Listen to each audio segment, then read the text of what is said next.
Get the point with Uno card. வாங்க அதிக point யார் எடுக்கிறாங்கன்னு பார்க்கலாம். 1 1 அப்போ எனக்கு ஒரு பாயிண்டா? ஆமா. 1 2 3 4 5 6 7 8 9 9னா அது அப்படியே பாயிண்ட் யாருக்கும் இல்லைல்ல. 1 2 3 4 5 2 பாயிண்ட் எனக்கு. 1 2 3 4 5 6 7 8 9 யாருக்குமே இல்லை அது. 1 2 வச்சிட்டேன்ல, கணக்கு கிடையாதுல. இப்போ நீ வை. 4 வை.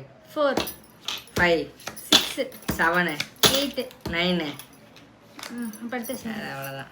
1 2 3 4 5 6 7 8 ஒரு பாயிண்ட் போடு. 1 2 3 4 5 6 7 8 போயிடுச்சு போடு. 9 அவ்வளோதான். நீதான் லாஸ்ட் ஆச்சு. 2 3 4 5 6 7 8 அவ்வளோதான். இருங்க ஸோ அவங்க ஒரு பாயிண்ட், நான் 2 பாயிண்ட். இந்த சேலஞ்சோட வின்னர் நான் தான் மக்களே. இந்த சேலஞ்ச் உங்களுக்கு பிடிச்சிருந்தா லைக் பண்ணிக்கோங்க, ஷேர் பண்ணுங்க, கமெண்ட் பண்ணுங்க. நெக்ஸ்ட் என்ன சேனல் பண்ணாலும் கமெண்ட்ல சொல்லுங்க. இன்ஸ்டாகிராம் அண்ட் யூடியூப்ல மினி பைட்ஸ் கப்ல கண்டிப்பா ஃபாலோ பண்ணிக்கோங்க. தேங்க்யூ.